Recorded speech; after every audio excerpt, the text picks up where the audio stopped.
The rolling spider has an exclusive freefall takeoff mode. Press the freefall takeoff button, then as soon as you let go of the rolling spider, the engines will start automatically.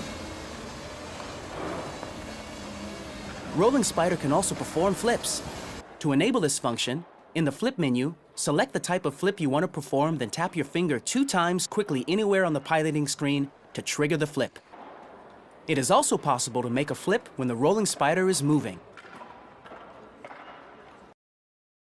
The Joypad mode allows you to take snapshots and record videos of the rolling spider in action with your device's camera. To do this, press the rec button and the videos will be automatically saved in the gallery.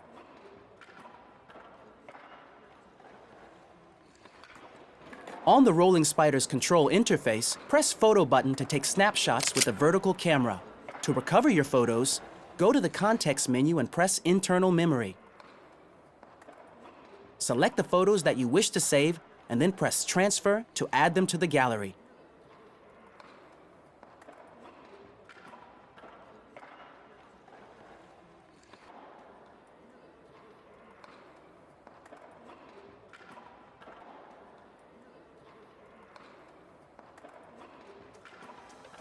You can also retrieve or delete them by connecting the Parrot rolling spider to your computer using the micro USB cable.